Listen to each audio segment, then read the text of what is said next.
I came to know Michael through science. We had a lab one day, and we just got paired together, and we just started our friendship there. He's smart, so if I ever have trouble, I can ask him.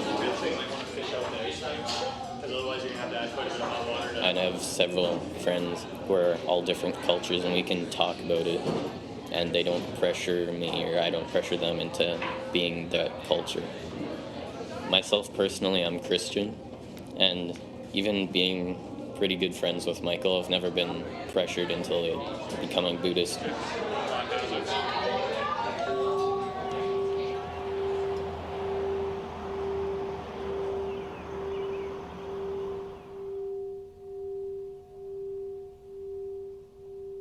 My name is Michael Nguyen. When I was 10 years old, I came to the temple, Chukla Monastery in Edmonton from Toronto. Once I first saw the brothers, I realized that I wanted to become a monk like them. It was a family. I felt like it was a friendship.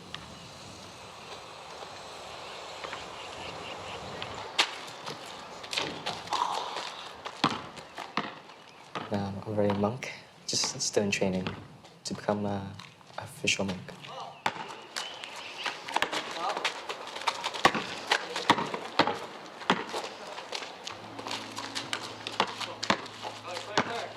When I first came here, people who lived here were Michael, Peter, Patrick, William, Gordon, and Joshua.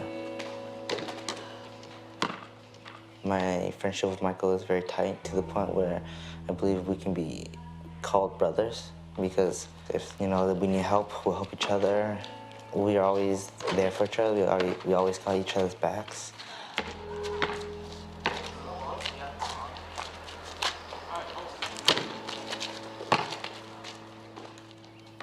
I remember in 2005, I went to Toronto. I know one family there. She contacted me and would like to invite me to come over for dinner. That lady, she knew Michael's parents. And at that time, Michael already followed the parents to the temple in Toronto. So we met all together on that night. And Michael sit with me to have dinner together. And he is very gentle, very quiet, and very mature. I didn't say anything, just like a very regular conversation. But after I back to Edmonton, Michael told his parents that he want to go to Edmonton to stay with Thầy. The parents told him he is only 9. So if he want, he have to wait until he turned 10. So one day in March, right on his birthday, he called me. He said, Thầy, today is my birthday. I turned to 10. So I will see you in June. That means after he finished his school there. So Michael came here in June 2006. I used to told them, Thầy, try the best to support and to teach you whatever I know. And if you devote and wholeheartedly to practice, you will gain the peace not only for yourself, but also this is a gift for your parents, for your ancestors, and for our city. You can see that the young generation are the same age as you. Your generation need your support, need your spiritual help.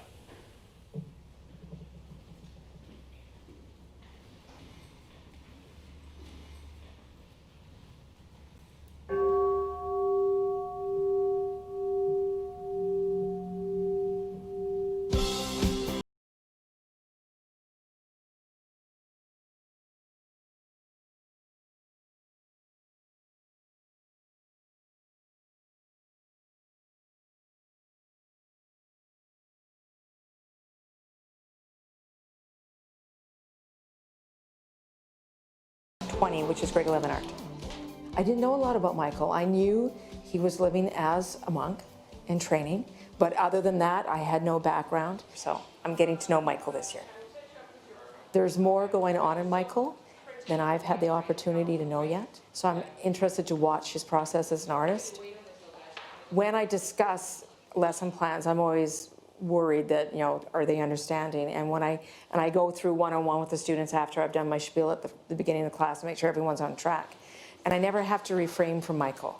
Whether, again, if it's his training that gives him an understanding of concepts that are a little bit more advanced, I definitely pick that up in him.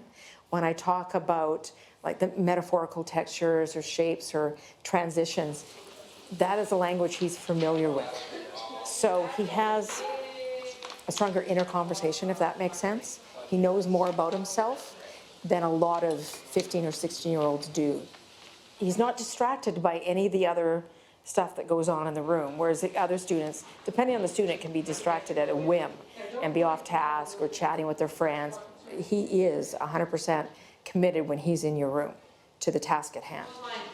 I think we have to start using this end of the clothesline here, guys. Last year he was more of an anomaly because I remember seeing him in the hallway and it was just like,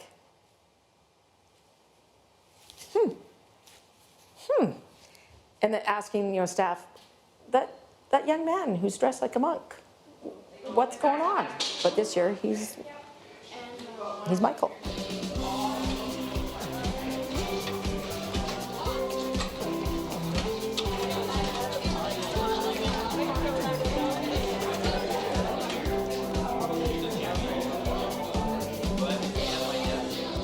I met Michael last year in Chinese class. One of my friends, she said hi to him, because she was sitting right in front of him. And I was sitting right beside her, and we just started talking and asking random questions, like, why is he a monk, and is he allowed to do this or that?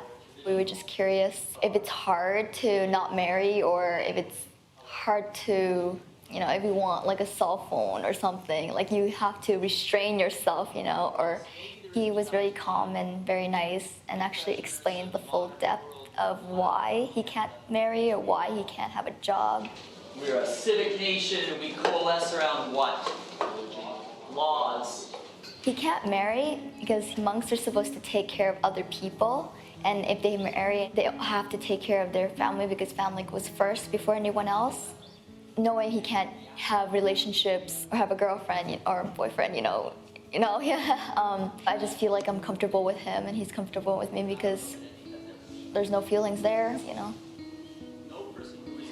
He also helped me with some problems as well. I had a fight with my best friend and I just told him my story and all he did was just listen because I just needed someone to listen.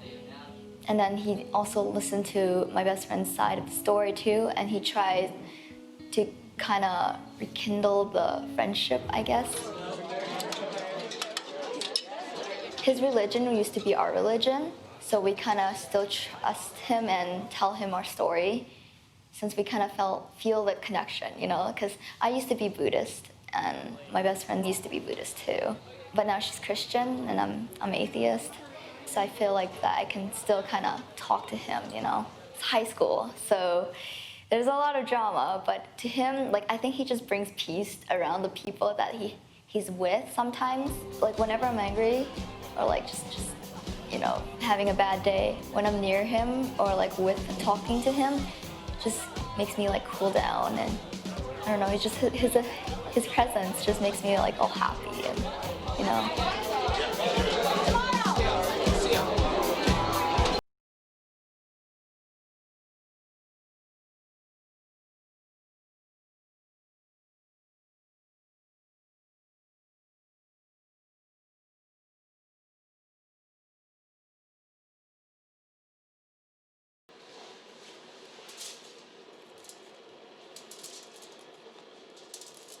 Anh 80 thôi, em 81, em 87.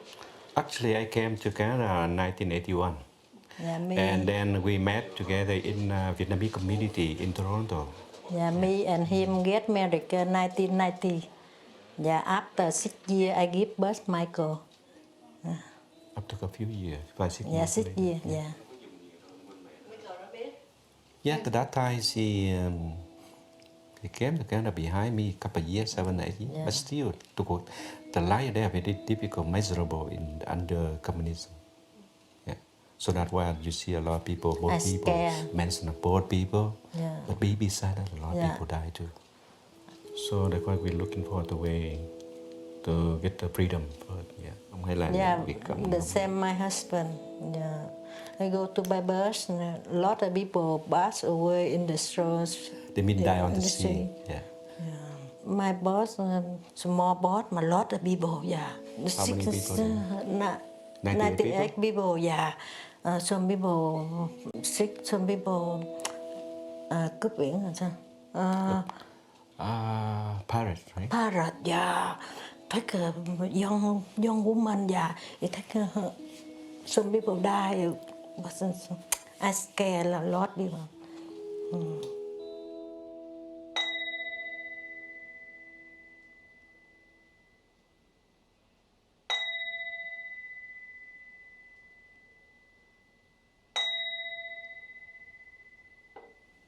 When I young, small, I go to temple with my mom and my dad. Yeah, in my country, my family, for traditional family, usually in Vietnam, about, I think 90% and Buddhism. Yeah.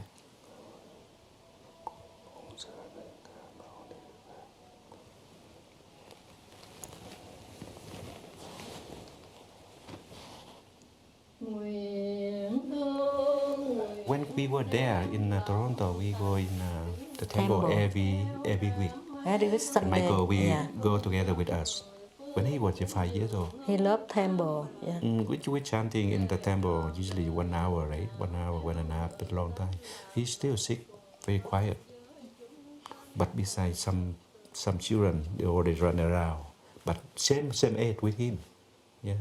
But he different, special, different. Tâm Bồ Đề kiên cố xa bề khổ nguồn mây chống quay về bờ giác.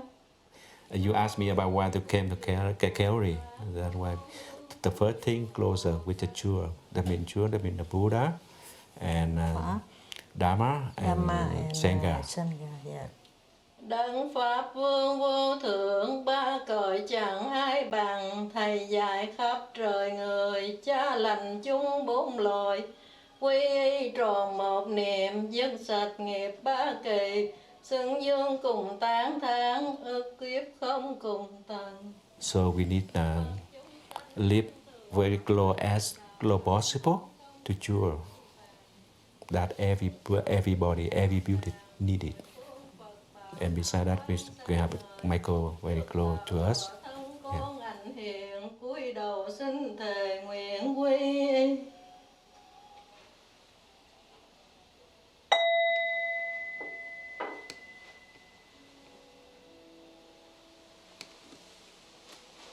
When we have a family in Toronto, every night we go sleep together with him and have to tell him story on the book. I have to read the story.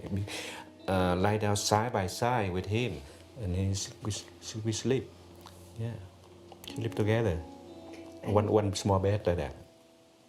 One night I were with him, right, and he saw the calendar.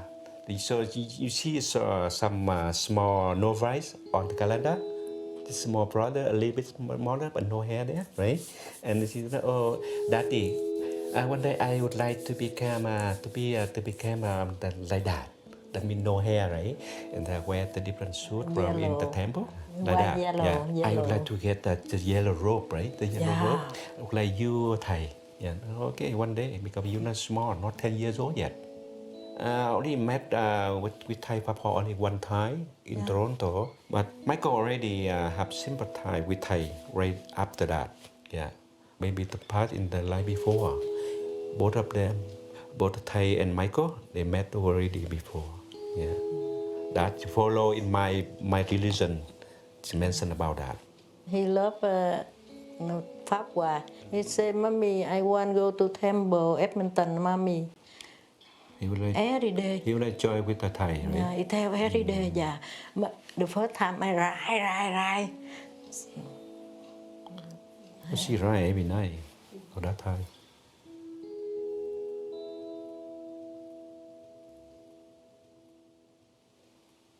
Usually when you have a son to lead your family, to go in temple, you have to agree to let Michael to join with the temple forever. But that day he had a big celebration there too in the temple. Thầy Pháp Hòa Thầy have to ask the parent allow to we give permission or not. Not everybody they go in there, no.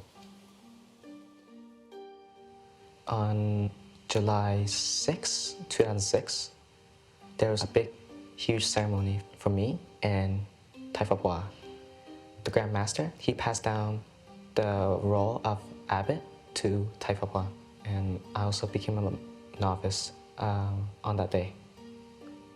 At first, I was very nervous, just sitting down with my parents together before Thầy called my name up to come up towards the monks.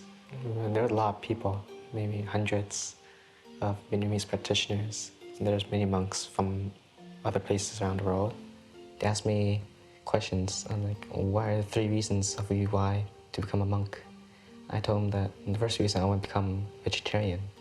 The second was I wanted to learn the sutras of the Buddha. And lastly, becoming the most venerable monk. And everyone started laughing because there's never been a person who says, I want to become the most venerable. Most people say, I want to become the Buddha. During the ceremony, the masters would come to me and cut my hair, just small bits, and after the ceremony, they would shave my head and show I was ordained. The monks are required to shave their hair because we live through our days as a peaceful monk, and through that we're liberated from outside things, such as our family, or having our wife or husband, or having a job. And it shows that we are releasing or shaving our suffering away. My Dharma name is Trung Thiền, which is the middle path of wholesomeness. Whenever I remember that name, it reminds me to come back to myself and do the things that I should do that's good.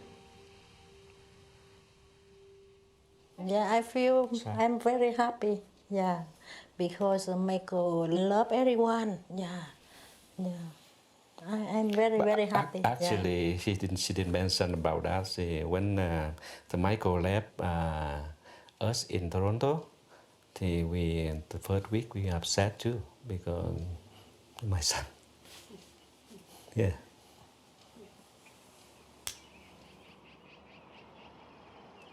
My ordination changed their life also, from being like a normal parent to becoming a spiritual parent also. They moved to Calgary. The reason why was to get close to me, but not too close because they'll ruin my practice. But they still come visit me, or we phone each other or emailed to stay connected. And now, now electronic technology very fast. Facebook between Daddy and son and with Michael. Not every day, but once a while. We know that because we leave him alone, to learning something at school, and beside that special in the temple, monastery with Thầy. Right? And we all the time, me and my wife told him, listen to Thầy.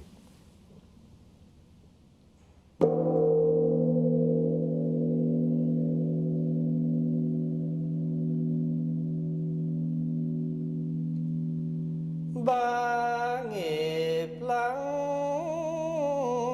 thanh tịnh,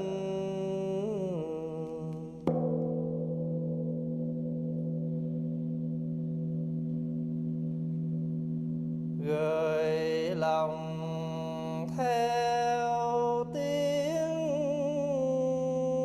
chuông.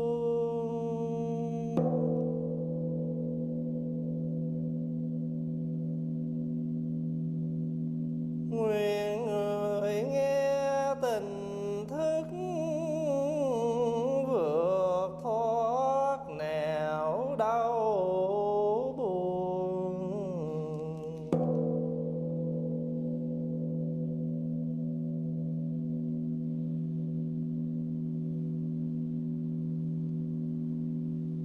Nguyện tiếng chuông này vang pháp giới,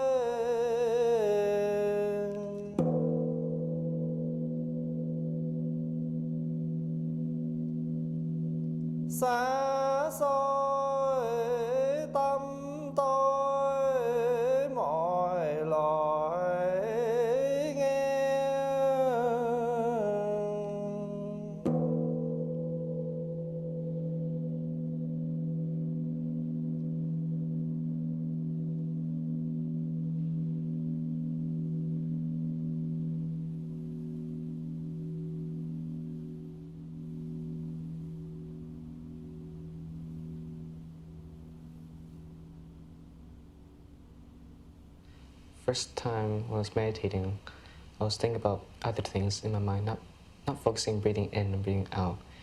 But then when I realized I had to breathe in and out slowly, mindfully, I realized that I can control my body, control my mind.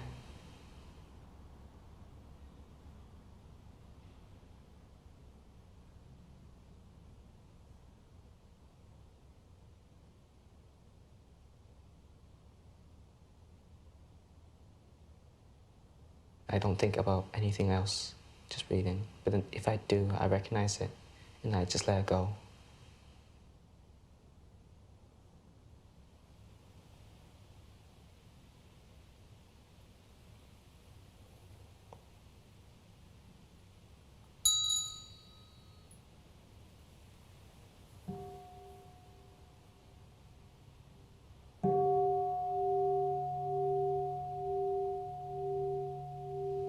When I was ordained as a monk, I took the 5 precepts.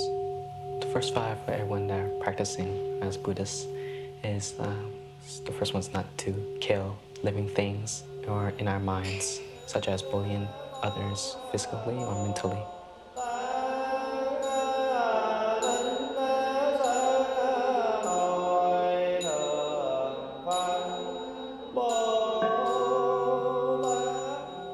The second is not to steal. The third is sexual misconduct. If we're married, we try our best not to cheat on our wife or our husband, so that we don't cause division in our family or abuse to our children or future generations. The fourth is not to lie or use words that cause division or discord. And we try our best to listen deeply to others and use compassionate words. The last one is mindful consumption, consuming goods or foods that can nourish the body and not consuming any other intoxicants such as drugs, alcohol, or smoking. So those are our first 5 for our practitioners as Buddhist practitioners. The extra 5 that as monastic practice. The 6th precept would be as monks and nuns, we try our best not to use perfume or cologne, and that we try our best to see that our life is very simple.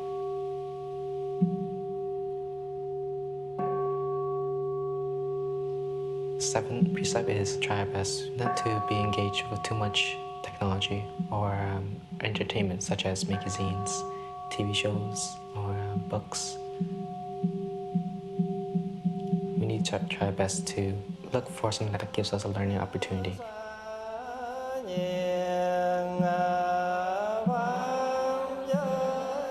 The 8th precept is not to become too luxurious, such as wearing a lot of branding clothes or sleeping on luxury beds, such as king-size, queen-size beds. The 9th precept is not to eat meat, or we try our best to become vegetarian, and also eat at right times with the Sangha, not at different times, unless you are sick.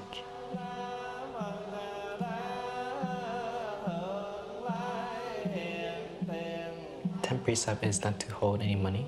If we have money, then we should give it to our masters. My brothers and I, we always receive money from Chinese New Year's, and Thai has allowed us to keep us. But we give 50% of our money towards charity.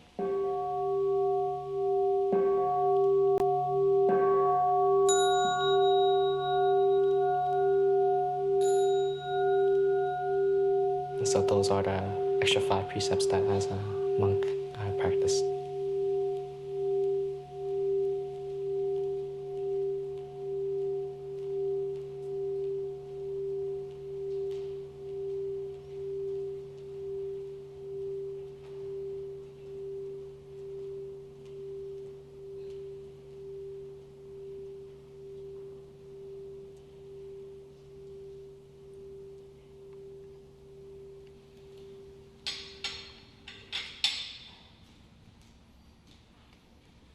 I lived here for 1 month in 2009 to see how it was to practice as a monk.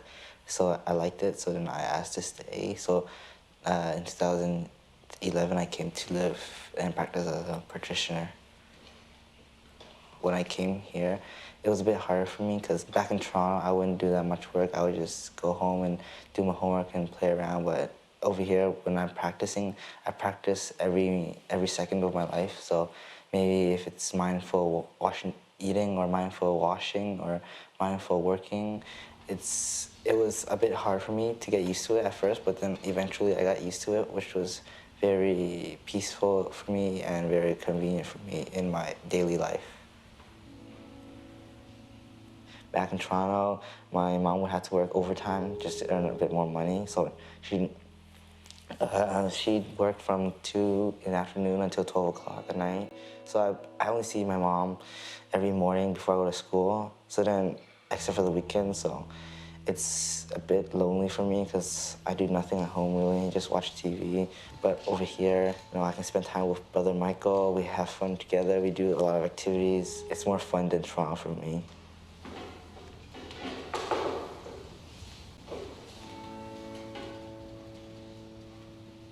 Sometimes when I practice, I have difficulties, he helps me a bit. If I'm working and I need a bit of help, he would just come and help me.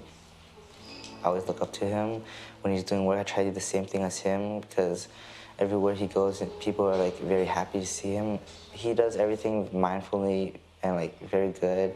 I try to do as much work as he does. I try to help people like he does.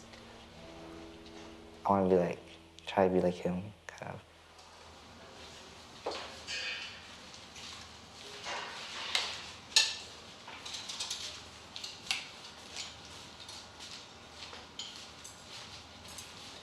I feel like Thai is both my mom and dad, and the brothers are my brothers.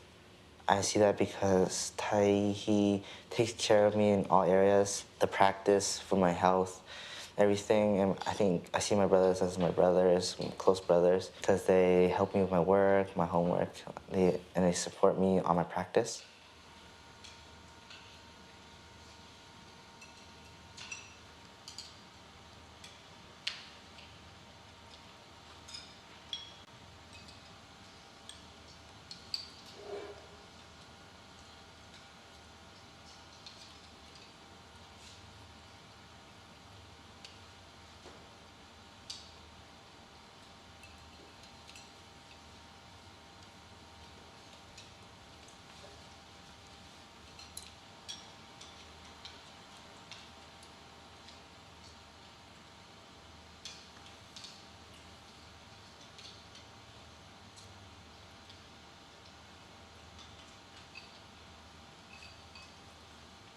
In the Buddhist tradition, the parents, if they are very devoted to the practice, the parents used to bring their kids to temple when they were young. And of course, when they come to temple, and the life of the temple is very simple like that. Vegetarian and, chanting, meditate, and of course we have some time to relax. And if you have the affinity with the practice, automatically you attract. I met all the young boys in many different ways. And I never have the purpose to attract them, to inspire them or anything. But maybe the way I treat them, the way I love them, the way I come to them, maybe have something touch them. I don't know. And in the Buddhist belief, we believe that you must be something very strong to the Buddhist in the past. That's why when you come back to this life, that really inspire you, that really attract you. And no matter what happened, you still very strong in your practice.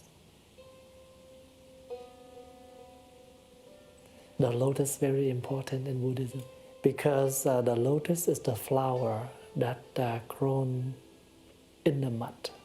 If there is no mud, no lotus. The lotus plant must grow under the mud. And from the mud, there is a beautiful flower, bloom and fragrance like a lotus. And the lotus is one of the flowers that able to make the dirty water clean. What does that mean? The mud symbolizes for, the disquiet society. Our practice, we cannot escape, we cannot jump, we cannot move away, run away from the mud in order to get enlightenment. If you have no suffer, you never know what is called happiness. So that's why you see when they portray the Buddha or when they make the Buddha statue, they always make the Buddha sit on a lotus. Sitting on the lotus means that is the one who are fully awake, who are able to live their life without the influence from the bad. So in the Buddhist practice, you want to attain the fruit of the practice, you cannot run away from this entire war. You have to be right in this society in order to awake, in order to realize the path of the practice. You want to help people, but you never involve, you never get close to people. How can you understand their suffering in order to help? That is the meaning of the lotus. So, whoever live in this quiet society, but you do not influence by this society, you are the lotus.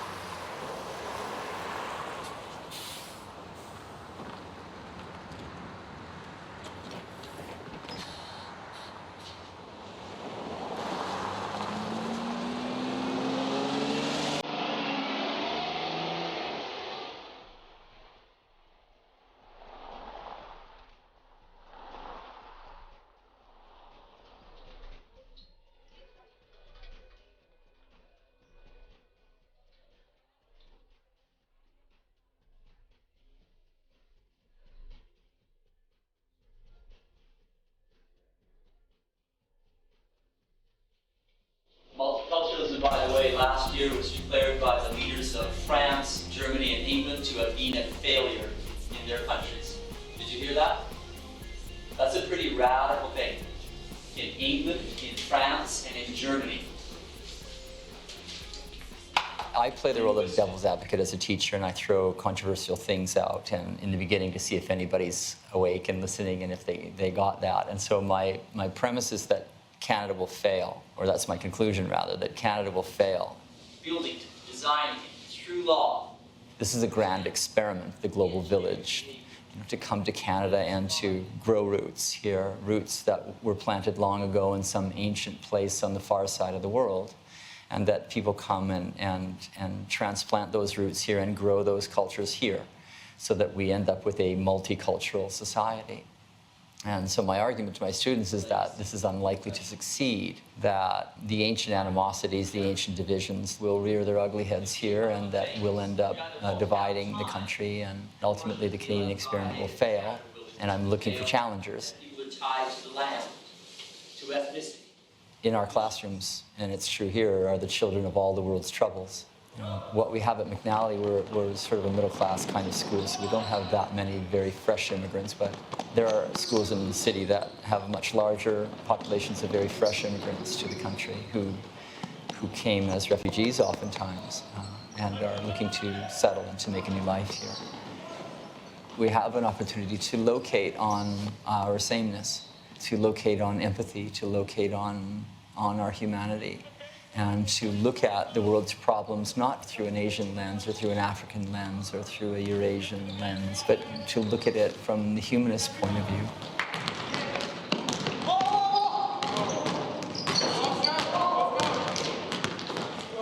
One thing, fellas, on our defensive slide, we're going right to center. You're cutting it short every time. We have to touch the tiger with our feet in the middle. You cut corners, you're not getting the ball. Every time you're cutting it short. Right to center. In the context of Michael, he is quite obviously committed to the orthodoxy in his faith, but in so many other ways, extremely open-minded.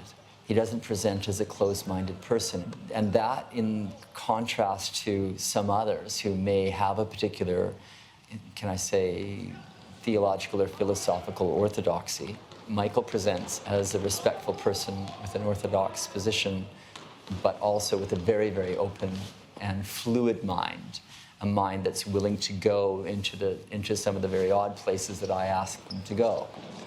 We're out of balance, guys. Reset the line. No water. No water. Heads up. Heads up. Heads up. After tryouts, I came to the coach and asked if I was on. And at first, he said like I didn't make it. At first, I felt so sad. But I realized that it's like maybe next year I won't be able to have that opportunity. So I asked if I can become the manager, taking care of the roster sheets, preparing, getting all the equipment ready. So that led to me becoming the team manager.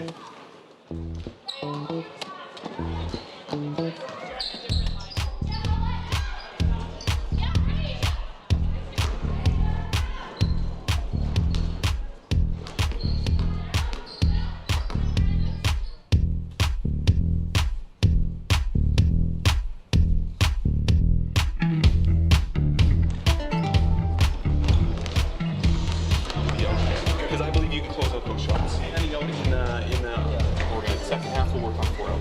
Okay? 1, 2, Tigers! Shot.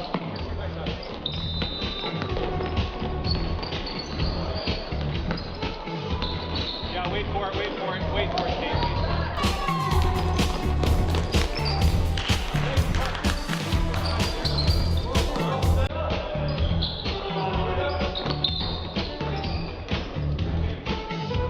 Kate. Get out, Nolan. Nolan, that's you. Close it.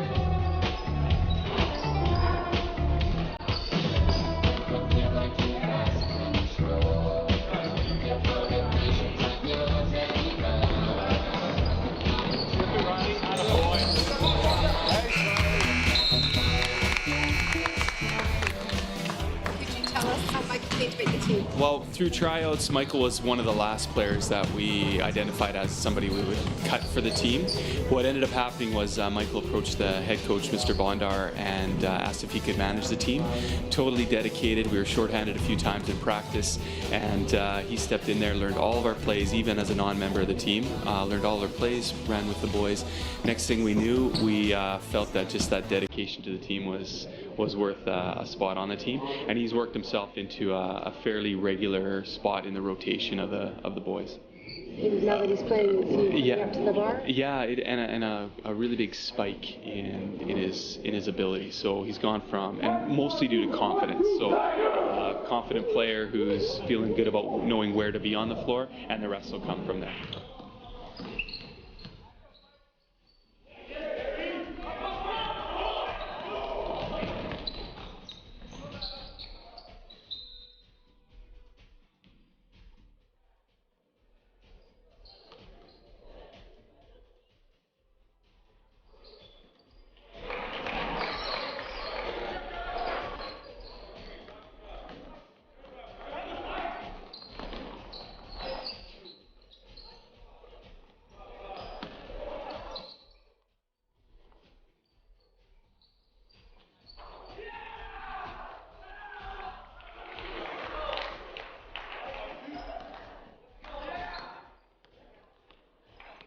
There are times that we went through difficulties of connecting with one another. We realized that we had to step up or we won't make it. So we did, and we made it to the finals. But near the end, we lost to Wagner by a couple points. But we beat teams that beat us. And so that showed us that we have improved a lot.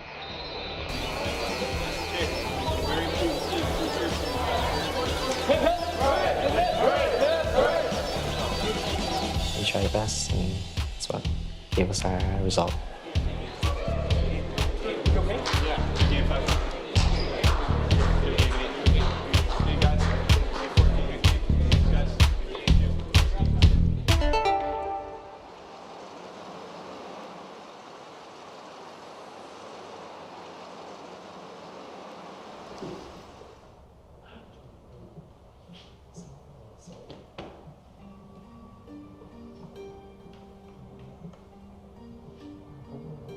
At the age of 13, I received my yellow robe, showing that I was a novice. And because back then, during our ordination ceremony, I was ordained as an aspirant, and I started practicing to become a novice.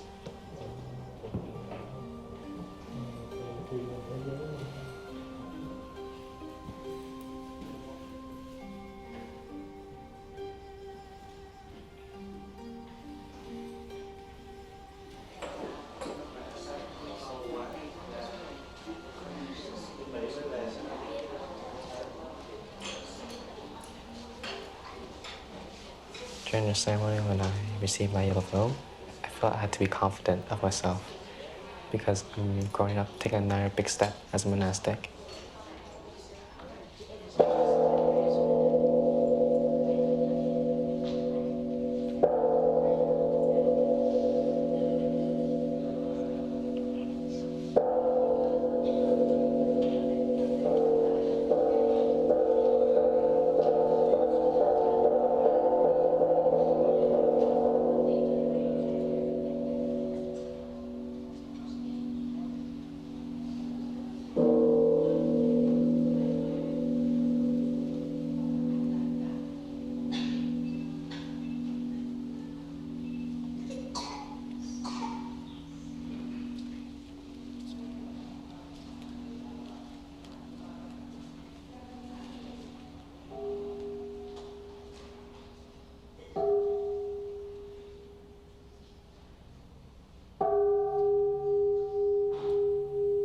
In Buddhist tradition, the dark yellow and brown symbolize for the earth, because the earth is very wide, very thick. Earth symbolizes for patience. When you have clean water, you pour down, the earth still take it. Dirty water, still take it. Same thing. People blaming you, people praising you, you just take it. But you never attach because you know how to transform them. Like the earth, able to digest all the water.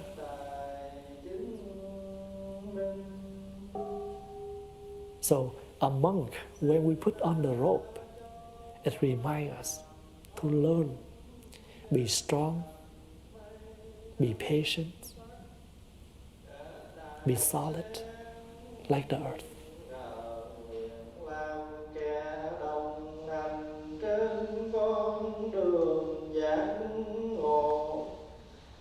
Xin mọi loài chúng sanh từ bỏ cõi làng quên theo đường giới định tuệ, quay về trong tỉnh thức. Chúng con kính dân hương cúng dường lên Phật và chư vị Bồ Tát.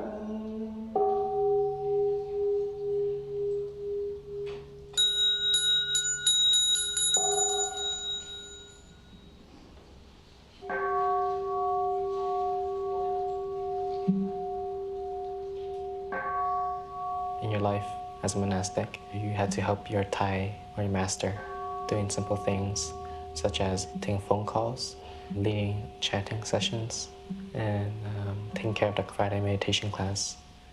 Please turn the chanting book to page 4.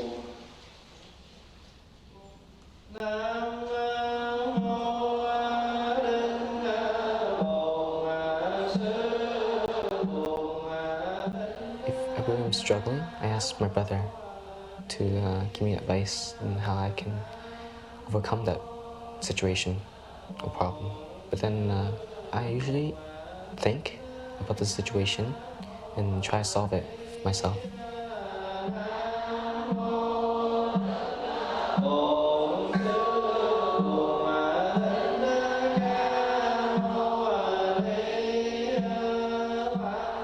The general age that you become a bhikkhu, which is becoming an official monk, is age 20, because the practice you have to do such as learning the precepts.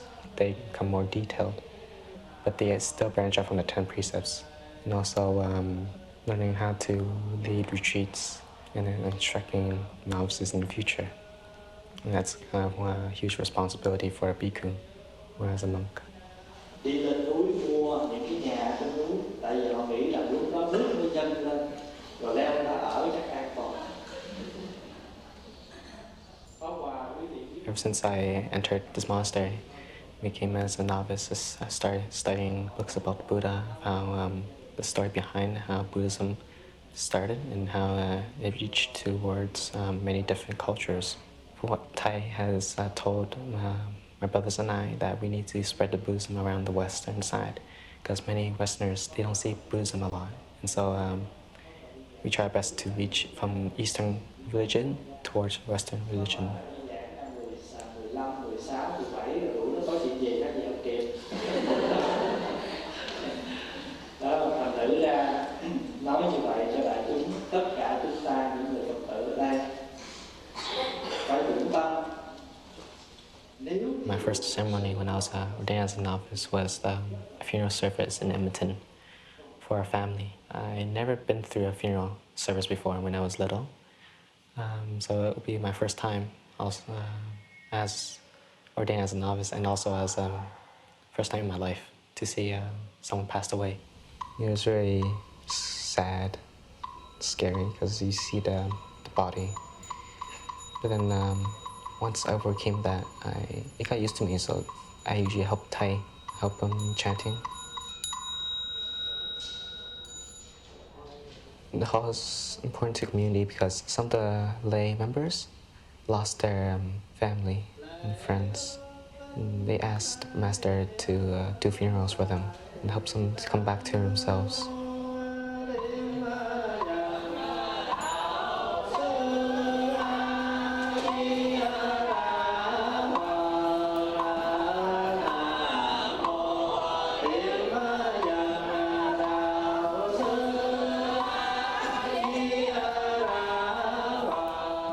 The idea of how Asian cultures practice food offering towards our ancestors or the deceased is that we try to show our gratitude and respect.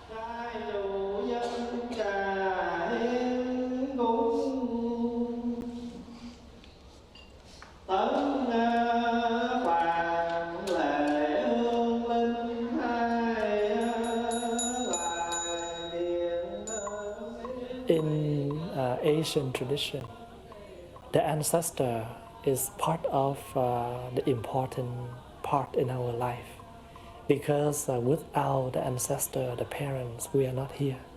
So now, no matter who we are now, we still have parents, we still have ancestor. Another word, the tree has the root. So when we respect the ancestor, that means we go back to the source. So that's why in our temples, we have the back hall, and the front hall we call the Buddha hall. The back hall we call the ancestor hall. When someone passes away, we bring them to the ancestor hall to do the ceremony, to commemorate, to place the picture on the wall. In you, in me, 50% of my father's side, 50% of my mother's side. Even though my great-grandparents on both sides, they pass away, but I know they're in me now. So if I live happily, that means they're happy. If I protect my life, I know how to protect my physical body. At the same meaning, I am protecting them. So when you reflect and you see that, your ancestor, your parents in you, you will not dare to damage your body. You will not dare to damage your life. Instead, you will use this life, you use your body in a meaningful way.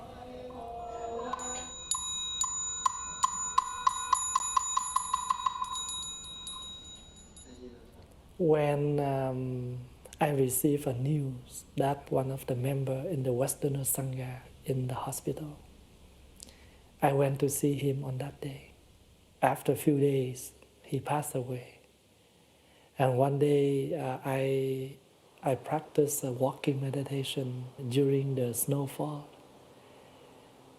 And then suddenly I pull my hand out to receive some of the snowflakes, and the snow dissolved on my hand. I learned the lesson of impermanent. Our life is fragile, light like a snowflake. But if we look deeply, the snow melts to become water and evaporate, to become a piece of cloud. And the cloud will again return as snow. So we learn that death is not the last destination. It's begin for a new life.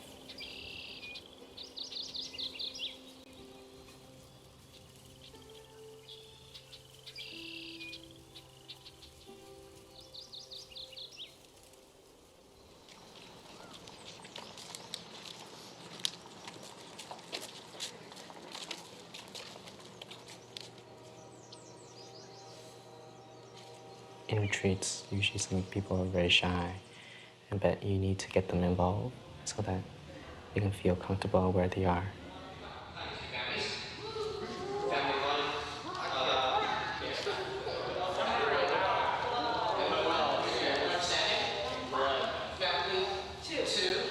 That's kind of a big step for me as a leader when I was leading the retreat for them. I had to step up and step outside my comfort zone, and instead of being shy all the time, I had to change myself.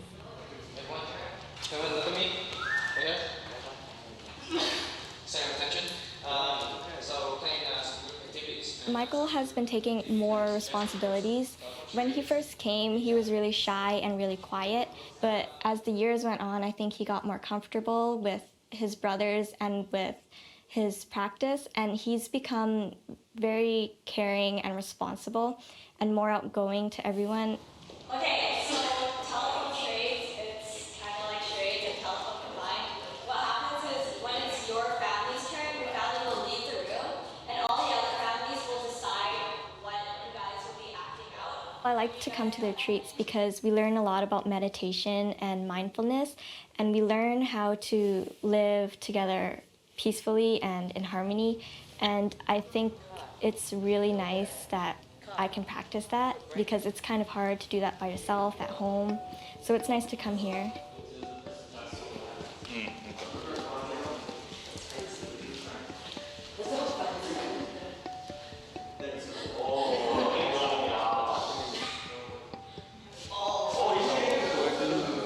What do I do?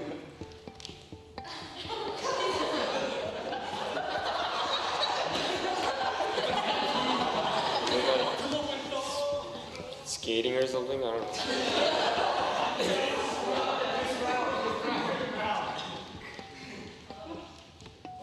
Tennis or table tennis? Table tennis. Yeah. Did you get it? Yeah, man.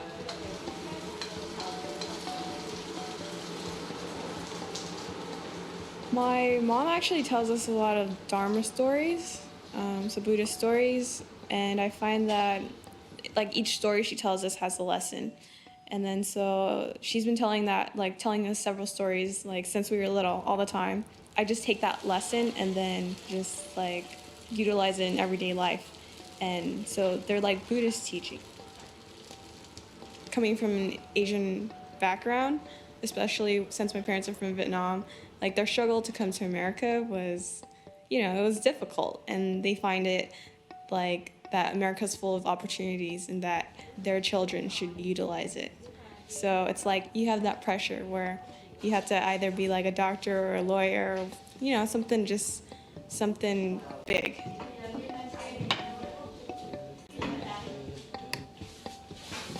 After high school, I want to go to France, to Plum Village, to do more Buddhist practice, just like my brothers are. I feel attracted to there. And there's a master in France named Tiếng that give inspiration to Buddhism, and there's a lot of monks and nuns. And after a few years of there, I will come back and maybe go to university.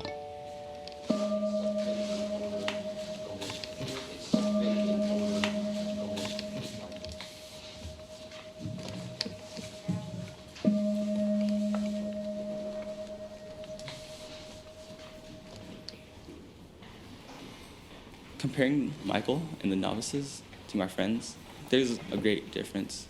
Novices are more respectful. I guess it's because they're taught better, and it seems that they're not stressed out. They're really relaxed, and I would like that. Brothers and sisters, when you hear the bell, please meditate on 5 contemplations. This food is a gift of the earth, the sky, numerous living beings, and much hard and loving work.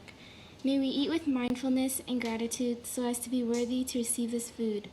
May we recognize and transform unwholesome mental formations, especially our greed. May we take only foods that nourish us and keep us healthy. We accept this food so that we may nurture our sisterhood and brotherhood, build our Sangha, and nourish our ideal of serving living beings. Thank you. Please enjoy your meal in silence.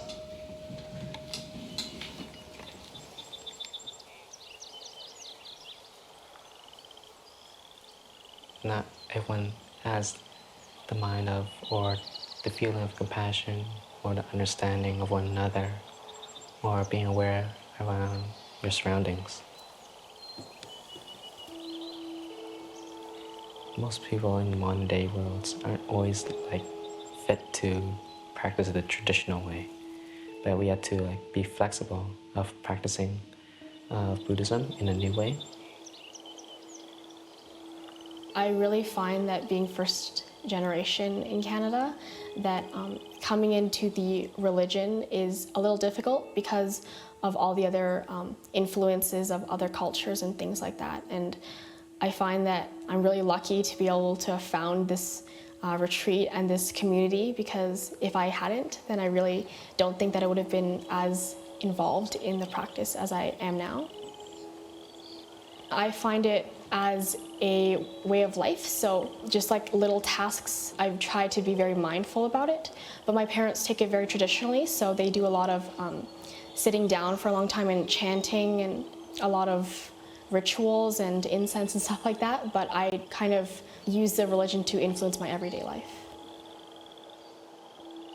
Belief is in helping each other, helping friends along the path, bring people to the right path, not the wrong path. Because as a monk, you sit down and you listen deeply towards their words, what they want to say, because not all the times friends can always be there for you. Sometimes friends are always busy, and so I have the time to be free and just sit there and listen to their troubles or problems. I feel really lucky to have the brothers. When I first met them, I was kind of tense because I knew that they were in the practice, and I thought that, oh, they're Buddhist monks, so I probably should not talk to them too much because they're in practice, but honestly, they're just boys. Since they're my age and they're in the practice so much, it really is a constant reminder for me to keep practicing, because sometimes, especially when I'm not here, I kind of forget and I kind of immerse myself in stress and a lot of material things, but then I come back to here and I see my brothers practicing so well, and it just really inspires me to keep going.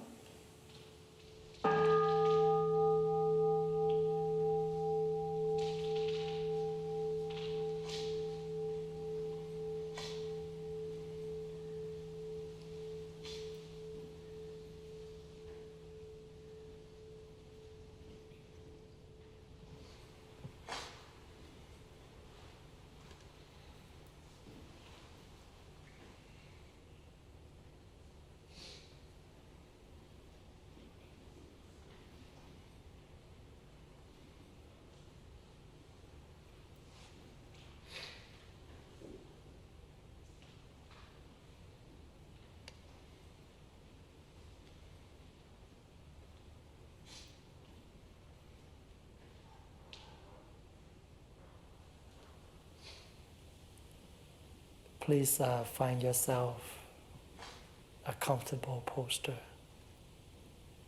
Close your eyes. Relax your shoulders.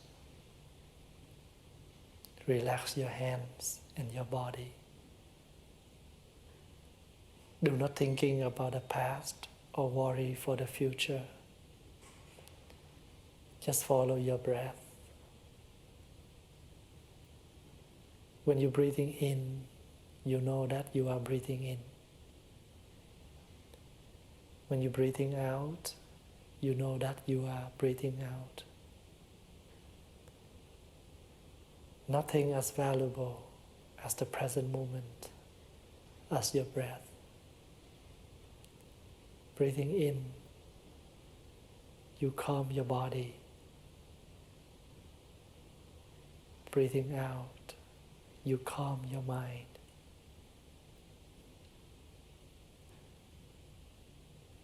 Breathing in, you know that you're still alive. Breathing out, you smile. Breathing in, new day to live. Breathing out, using it meaningful.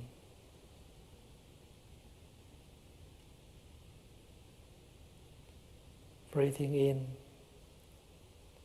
I am aware that my parents, my ancestors, they are in me now. Breathing out, I smile and I breathe for them.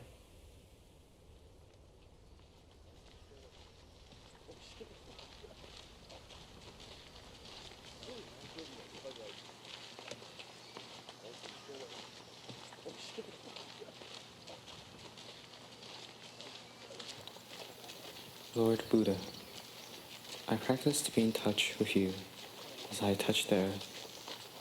I visualize you as a young man in Kapilavastu. I see you as an ascetic meditating in wild mountains. I see you as a monk practicing samadhi silently at the foot of Bodhi tree. I visualize you as a noble teacher, instructing disciples on the vulture peak and in the Jita grove. I see you as a wandering monk whose mindful steps left a mark in the small kingdoms that lay in the valley of the Ganges River. Lord Buddha, you are healthy and strong in body and mind, living a long life without the help of modern medicines. I see you, my teacher, at 80 years old, lying in a lion pose between the two sala trees before passing into nirvana. I touch the earth before King Sudanarna and Queen Maya, the two people who gave birth to Shakyamuni, offering this wonderful teacher to the world.